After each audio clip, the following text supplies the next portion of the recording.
여러분 혹시 소변에서 거품이 보이신 적 있으신가요? 아니면 아침에 일어났을 때 눈꺼풀이 퉁퉁 붓거나 발목이 부어서 양말 자국이 깊게 패인 적 있으신가요? 이런 증상들을 단순히 나이 탓으로 돌리고 계시진 않으셨나요? 저는 35년간 시니어분들의 신장을 연구한 강형구라고 합니다. 그런데 정말 안타까운 게 뭔지 아십니까? 은하비식. 제 환자분들 중 상당수가 건강에 좋다고 해서 먹은 채소 때문에 오히려 신장이 더 나빠지셨다는 겁니다. 그분들은 하나같이 이렇게 말씀하셨어요. 선생님, 저는 분명히 몸에 좋은 거 챙겨 먹었는데요. 왜 콩팥 수치가 더 나빠진 거예요? 여기서 충격적인 사실 하나 말씀드리겠습니다. 우리가 흔히 건강에 좋다고 알고 있는 채소 중에서 신장이 약한 분들에게는 오히려 독이 되는 채소들이 있습니다. 더 무서운 건 이런 채소들을 계속 드시면 심장이 멈출 수도 있다는 겁니다. 과장이 아닙니다. 고칼륨 혈증이 심해지면 부정맥이 오고 심하면 심정지까지 올 수 있어요. 오늘 이 영상에서는 제가 35년간 환자분들을 보면서 직접 확인한 절대 드시면 안 되는 채소 4가지와 반대로 죽어가는 신장을 살리는 기적의 채소 4가지를 알려드리겠습니다. 이 정보는 어디서도 쉽게 들을 수 없는 내용입니다. 끝까지 보시면 여러분의 콩팥을 지킬 수 있는 구체적인 방법을 알게 되실 겁니다. 본격적인 이야기에 앞서 먼저 우리 몸에서 신장이 어떤 역할을 하는지 이해하셔야 합니다. 신장은 강낭콩 모양으로 생겨서 콩팥이라고도 불립니다. 크기는 주먹만 하지만 우리 몸에서 정말 중요한 일을 합니다. 신장은 하루에 무려 180리터의 혈액을 걸러냅니다. 이게 어느 정도인지 감이 안 오실 수 있는데요. 2리터짜리 생수병으로 따지면 180개입니다. 매일매일 그만큼의 혈액에서 노폐물을 걸러내고 필요한 건 다시 몸으로 돌려보내고 필요 없는 건 소변으로 내보내는 거예요. 그런데 이 신장이 하는 일 중에서 특히 중요한 게 있습니다. 바로 칼륨 포테시움을 조절하는 일입니다. 칼륨은 우리 몸에 꼭 필요한 미네랄이에요. 심장이 규칙적으로 뛰게 하고 근육이 제대로 움직이게 하고 신경이 정상적으로 작동하게 합니다. 그런데 이 칼륨이 너무 많아지면 큰일이 납니다. 건강한 분들은 칼륨을 많이 드셔도 신장에서 알아서 내보냅니다. 우리 몸에서 칼륨의 90%가 신장을 통해 배설되거든요. 그런데 신장 기능이 떨어진 분들은 이게 안 됩니다. 칼륨이 몸에 쌓이기 시작하는 거예요. 칼륨이 쌓이면 어떤 일이 벌어질까요? 처음에는 근육에 힘이 빠집니다. 다리가 무겁고 팔이 처지고 전신이 나른해져요. 그냥 피곤해서 그런가 보다 하고 넘기시는 분들이 많습니다. 그러다가 점점 심해지면 손발이 저리고 뻣뻣해집니다. 더 심해지면 심장 박동이 불규칙해지는 부정맥이 옵니다. 최악의 경우에는 심장이 멈춥니다. 제가 직접 본 환자분 중에 65세 할머니가 계셨어요. 평소에 당뇨가 있으셔서 신장 기능이 좀 떨어져 있으셨는데 어느 날 갑자기 응급실에 실려 오셨습니다. 심장이 불규칙하게 뛰면서 가슴이 답답하다고 하셨어요. 검사해보니까 혈중 칼륨 수치가 위험 수준이었습니다. 나중에 여쭤보니까 요즘 건강 챙긴다고 채소 주스를 매일 한 컵씩 마셨다고 하시더라고요. 그 채소 주스에 들어간 게 바로 시금치하고 부추였습니다. 자, 이제 본격적으로 콩팥을 망치는 채소들을 하나씩 살펴보겠습니다. 첫 번째는 많은 분이 충격받으실 수 있는데요. 바로 시금치입니다. 아니, 시금치가 몸에 안 좋다고요? 뽀빠이도 시금치 먹고 힘이 났잖아요? 이렇게 생각하시는 분들 많으실 겁니다. 맞습니다. 시금치는 분명히 좋은 영양소가 많은 채소예요. 비타민도 풍부하고 철분도 많고 항산화 성분도 들어있습니다. 세계보건기구에서 선정한 세계 10대 슈퍼푸드에도 들어가 있어요. 그런데 문제는 신장이 약한 분들에게는 시금치가 2가지 면에서 위험하다는 겁니다. 첫째, 시금치에는 칼륨이 아주 많이 들어있습니다. 시금치 100g에는 대략 500mg 이상의 칼륨이 있어요. 신장 기능이 정상인 분들은 이 정도 칼륨은 문제없이 배출합니다. 하지만 신장 기능이 30% 이하로 떨어진 분들은 이 칼륨을 제대로 내보내지 못합니다. 둘째, 더 심각한 문제가 있습니다. 시금치에는 수산 옥설레이트라는 성분이 굉장히 많이 들어있어요. 이 수산이 몸속에서 칼슘과 만나면 수산칼슘, 캘시엄 옥살레이트라는 물질이 만들어집니다. 이 수산칼슘이 바로 신장 결석의 주범입니다. 놀라운 사실은 모든 신장 결석의 약 75%가 이 수산칼슘으로 이루어져 있다는 겁니다. 신장 결석이 왜 무서운 줄 아십니까? 돌이 신장 안에서 커지면 극심한 통증이 옵니다.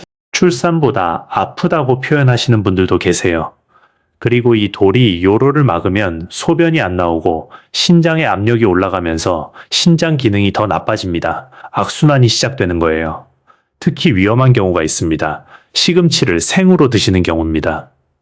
요즘 건강을 위해 녹즙이나 스무디 만들어 드시는 분들 많으시죠?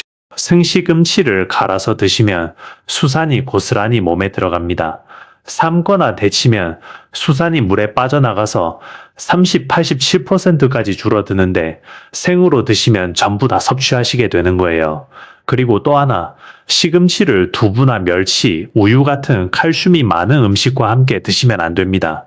시금치의 수산과 이 음식들의 칼슘이 만나서 결석을 만들 확률이 더 높아지거든요. 시금치 된장국에 두부 넣어 드시는 분들 계시죠? 신장이 약하신 분들은 이 조합을 피하셔야 합니다. 두 번째로 피해야 할 채소는 부추입니다. 부추는 향이 좋고 남성 건강에 좋다고 알려져서 많이들 챙겨 드시는 채소입니다.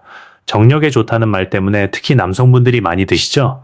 그런데 부추도 시금치 못지않게 칼륨이 많습니다. 부추 100g에는 대략 450mg의 칼륨이 들어 있습니다. 보통 살짝만 익혀서 드시잖아요. 부추전, 부추무침, 부추거절이 이렇게 드시면 칼륨이 거의 그대로 몸에 들어갑니다. 제가 본 환자분 중에 72세 할아버지가 계셨어요. 평소에 부추를 정말 좋아하셔서 거의 매일 부추 요리를 드셨대요. 부추전도 드시고 부추무침도 드시고 삼겹살 구워서 부추에 싸 드시고 그러다가 어느 날 갑자기 다리에 힘이 빠지면서 걷기가 힘들어지셨어요. 병원에 오셔서 검사해 보니까 칼륨 수치가 정상의 거의 2배였습니다. 다행히 빨리 오셔서 치료가 됐지만 조금만 더 늦었으면 큰일 날 뻔했습니다. 세 번째로 피해야 할 채소는 호박입니다. 호박은 달콤하고 부드러워서 어르신들이 특히 좋아하시는 채소죠. 호박죽, 늙은 호박 삶은 것, 애호박나물 다 맛있잖아요. 게다가 호박이 붓기 빼는 데 좋다는 말이 있어서 몸이 부으면 호박즙을 드시는 분들도 많습니다. 그런데 아이러니하게도 호박에도 칼륨이 상당히 많이 들어 있습니다. 특히 단호박이나 늙은 호박은 칼륨 함량이 더 높아요. 붓기 빼려고 호박 먹었다고 하시는 분들 중에 오히려 신장에 무리가 간 경우를 여러 번 봤습니다. 기억하세요. 호박이 부기를 빼주는 건 이뇨작용 때문인데 이건 신장이 건강한 분들 이야기입니다. 신장 기능이 떨어진 분들은 호박을 드셔도 소변으로 칼륨을 제대로 못 내보냅니다. 오히려 칼륨만 쌓이는 거예요. 네 번째로 피해야 할 채소는 버섯입니다. 버섯이 채소인가요? 하시는 분들 계실 텐데 버섯은 엄밀히 말하면 균류이지만 식단에서는 채소처럼 취급되니까 함께 말씀드리겠습니다. 버섯은 정말 좋은 식품입니다. 단백질도 있고 식이섬유도 있고 비타민 D도 있고 면역력 높이는 데도 좋다고 알려져 있죠. 특히 표고버섯, 느타리버섯, 양송이버섯 이런 거 많이들 드시잖아요. 그런데 문제는 버섯류에 칼륨이 정말 많다는 겁니다. 특히 양송이버섯은 칼륨 함량이 채소류 중에서도 손에 꼽힐 정도로 높습니다. 표고버섯이나 느타리버섯도 마찬가지예요. 더 문제인 건 버섯은 대부분 조리에도 칼륨이 잘 안 빠진다는 겁니다. 다른 채소들은 물에 담그거나 데치면 칼륨이 어느 정도 빠져나가는데 버섯은 구조가 달라서 칼륨이 잘 빠지지 않아요. 그래서 신장이 약하신 분들은 버섯을 아예 피하시거나 드시더라도 정말 소량만 드셔야 합니다. 제가 만난 환자분 중에 68세 여성분이 계셨어요. 평소에 건강에 관심이 많으셔서 고기 대신 버섯을 많이 드셨대요. 버섯 전골, 버섯 볶음, 버섯국, 거의 매일 버섯 요리를 드셨다고 합니다. 그런데 어느 날 심장이 두근거리고 숨이 차서 응급실에 오셨어요. 검사해보니까 칼륨 수치가 위험 수준이었고 심전도에서 부정맥 소견이 보였습니다. 건강 챙긴다고 버섯 먹었는데 이게 문제였다니 하시며 정말 허탈해 하셨던 기억이 납니다. 여기까지 듣고 나면 이런 생각이 드실 겁니다. 이렇게 중요한 건데 왜 아무도 안 알려줬지? 사실 의료계에서는 이 내용이 상식입니다. 신장내과 의사들은 환자분들께 칼륨 많은 음식 조심하세요 라고 분명히 말씀드려요. 그런데 문제는 구체적으로 어떤 음식에 칼륨이 많은지를 자세히 설명해 드릴 시간이 없다는 겁니다.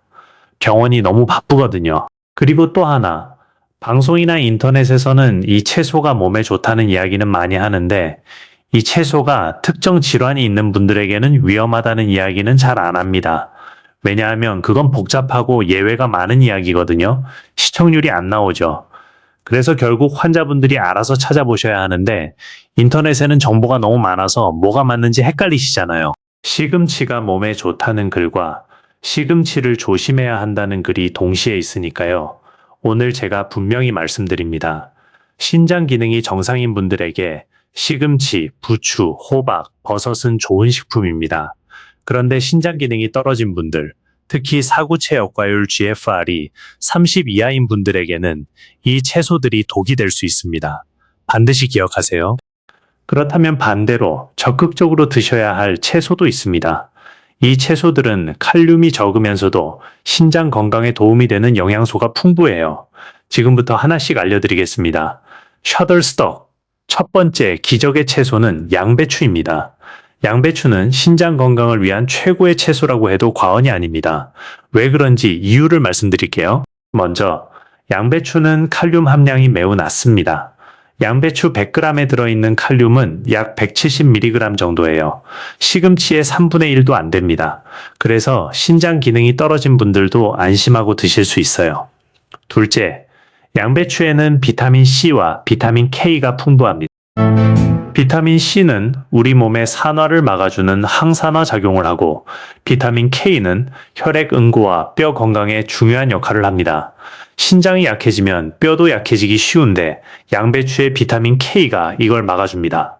셋째, 양배추에는 식이섬유가 풍부합니다. 식이섬유는 장 건강을 돕고 콜레스테롤을 낮춰주고 혈당 조절에도 도움이 됩니다. 신장 질환이 있으시면 대부분 고혈압이나 당뇨도 함께 있으시잖아요. 양배추의 식이섬유가 이런 동반 질환 관리에도 도움이 됩니다. 넷째, 양배추에는 피토케미컬이라는 식물성 화학 물질이 들어 있습니다. 이 성분은 우리 몸의 활성산소를 제거해서 세포가 손상되는 걸 막아줍니다. 신장 세포도 보호해주는 거예요. 양배추는 어떻게 드시면 좋을까요? 가장 좋은 건 생으로 드시는 겁니다. 샐러드로 드시거나 쌈으로 드시거나 익혀 드셔도 좋아요. 양배추찜, 양배추볶음, 양배추국 다 좋습니다. 다만 김치처럼 소금에 절인 건 염분이 많으니까 피하시는 게 좋습니다. 게리 이메지스 두 번째 기적의 채소는 콜리플라워입니다. 콜리플라워가 뭔지 모르시는 분들도 계실 텐데 브로콜리랑 비슷하게 생겼는데 흰색인 채소예요. 브로콜리의 아종이라고 보시면 됩니다. 콜리플라워는 요즘 전 세계적으로 슈퍼푸드로 주목받고 있습니다. 특히 신장 건강을 위해서는 정말 탁월한 채소예요. 먼저 콜리플라워도 칼륨 함량이 낮습니다. 100g당 약 150mg 정도밖에 안 돼요. 그래서 신장 질환 환자분들도 안심하고 드실 수 있습니다. 미국의 신장내과 전문의들은 감자 대신 콜리플라워를 드세요라고 권하기도 합니다. 감자는 칼륨이 많거든요. 둘째, 콜리플라워에는 설포라판, 술포라페인이라는 황성분이 들어있습니다. 이 설포라판이 정말 대단한 역할을 합니다. 혈압을 낮춰주고 신장 기능을 보호해주고 암세포의 성장을 억제하기도 합니다. 연구에 따르면 설포라판은 신장세포를 산화 스트레스로부터 보호하는 효과가 있다고 합니다. 셋째, 콜리플라워에는 비타민 C가 정말 많이 들어있습니다. 콜리플라워 100g만 드셔도 하루에 필요한 비타민 C의 상당 부분을 섭취할 수 있어요. 비타민 C는 면역력을 높여주고 피로를 풀어주고 피부 건강에도 좋습니다. 넷째, 콜리플라워에는 식이섬유가 풍부해서 변비 예방에도 좋고 혈당 상승을 억제하는 효과도 있습니다. 당뇨가 있으신 분들에게도 좋은 채소예요. 콜리플라워는 어떻게 드시면 좋을까요? 생으로 드셔도 되고 쪄서 드셔도 되고 볶아서 드셔도 됩니다. 요즘은 콜리플라워를 곱게 갈아서 밥 대신 먹는 분들도 계세요. 탄수화물은 적고 영양은 풍부하니까요. 다만 너무 오래 익히면 영양소가 파괴되니까 살짝만 익혀 드시는 게 좋습니다. 셔더스톡 세 번째 기적의 채소는 양파입니다. 양파는 우리 식탁에서 정말 흔한 채소죠. 거의 모든 요리에 들어가잖아요. 그런데 이 흔한 양파가 신장 건강에 얼마나 좋은지는 잘 모르시는 분들이 많습니다. 양파가 신장에 좋은 이유 하나씩 말씀드릴게요. 첫째, 양파는 강력한 항염증 효과가 있습니다. 신장 질환의 많은 부분이 염증 때문에 생기고 악화됩니다. 양파에 들어있는 퀘르세틴이라는 성분이 이 염증을 가라앉혀 줍니다. 근데 생양파의 항염증 효과가 탁월하다는 연구 결과가 있어요. 둘째, 양파는 항산화 성분이 풍부합니다. 퀘르세틴 외에도 여러 가지 항산화 물질이 들어있어서 활성산소로부터 신장세포를 보호해줍니다. 신장이 노화되는 걸 늦춰주는 거예요. 셋째, 양파는 혈당을 안정시키는 데 도움이 됩니다. 양파에 들어있는 크로미엄이 인슐린 작용을 돕습니다. 또한 양파는 노폐물과 독소를 배출하는 데 도움을 줍니다. 신장의 부담을 덜어주는 거예요. 넷째, 양파는 소금 대신 음식의 풍미를 내는 데 쓸 수 있습니다. 신장 질환이 있으면 염분 섭취를 줄여야 하잖아요. 양파를 잘 활용하면 소금을 덜 넣어도 맛있게 드실 수 있습니다. 다만 한 가지 주의할 점이 있습니다. 양파즙을 농축해서 드시는 건 피하셔야 합니다. 양파 자체는 칼륨이 그렇게 높지 않은데 즙으로 농축하면 칼륨이 확 올라가거든요. 양파는 요리에 넣어서 자연스럽게 드시는 게 가장 좋습니다. 샤들석 네 번째 기적의 채소는 붉은 피망입니다. 빨간 파프리카라고도 하죠. 이 빨간색 채소가 신장 건강에 정말 좋습니다. 붉은 피망이 좋은 이유 설명해 드릴게요. 첫째, 붉은 피망은 칼륨, 나트륨 함량이 모두 낮습니다. 신장 질환이 있으면 칼륨만 조심해야 하는 게 아니라 포스포러스도 조심해야 합니다. 인이 많이 쌓이면 뼈가 약해지고 혈관이 딱딱해져요. 붉은 피망은 이 세 가지가 다 낮아서 신장 환자분들에게 안전한 채소입니다. 둘째, 붉은 피망의 선명한 빨간색은 라이코펜이라는 성분 때문입니다. 리코펜은 토마토에 많이 들어있다고 알려져 있는데 붉은 피망에도 풍부해요. 이 리코펜이 강력한 항산화 작용을 합니다.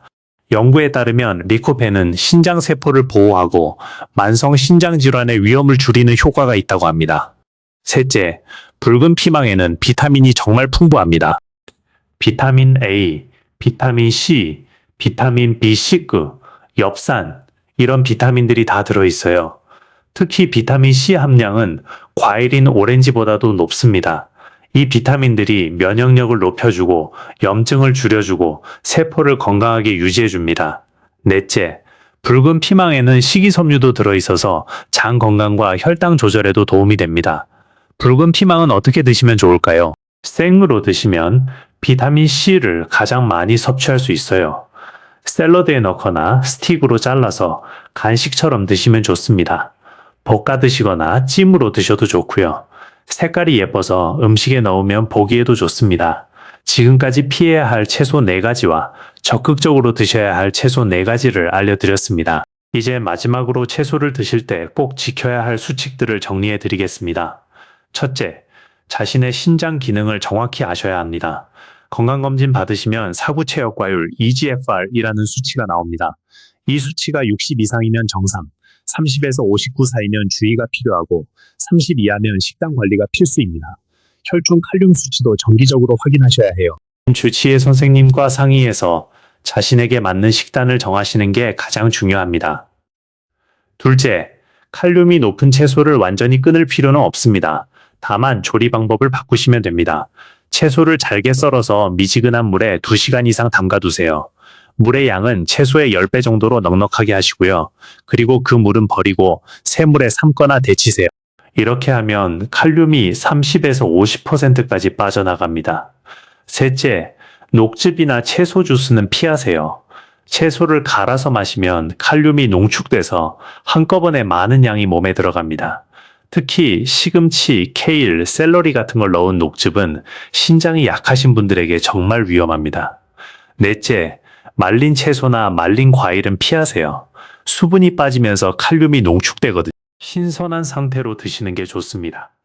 다섯째, 껍질은 벗기고 드세요. 대부분의 채소와 과일은 껍질에 칼륨이 더 많이 들어 있습니다. 가능하면 껍질을 벗기고 드시는 게 안전합니다. 여섯째, 한 번에 많이 드시지 마세요. 아무리 좋은 채소라도 한꺼번에 많이 드시면 칼륨이 쌓일 수 있어요. 조금씩 여러 번에 나눠 드시는 게 좋습니다. 여러분, 저는 오늘 여러분께 정말 중요한 이야기를 전해드렸습니다.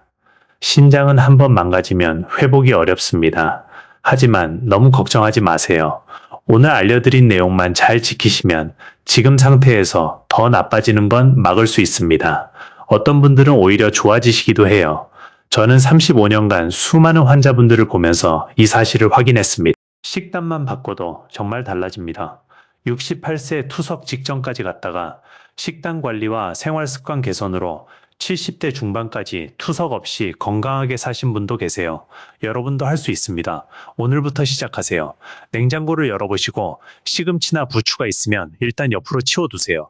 그리고 다음에 장 보실 때 양배추와 붉은 피망을 사오세요. 이 작은 변화가 여러분의 신장을 살립니다. 마지막으로 한 말씀 드리겠습니다. 이 영상은 일반적인 정보를 드리는 것이고 개인의 상태에 따라 달라질 수 있습니다. 반드시 주치의 선생님과 상의하시고 정기적으로 검사 받으시면서 자신에게 맞는 식단을 찾으시길 바랍니다. 여러분의 건강을 진심으로 응원합니다. 오늘 영상이 도움이 되셨다면 주변의 소중한 분들에게도 공유해 주세요. 구독과 좋아요는 여러분 자신의 건강을 위한 약속이라고 생각해 주시면 감사하겠습니다.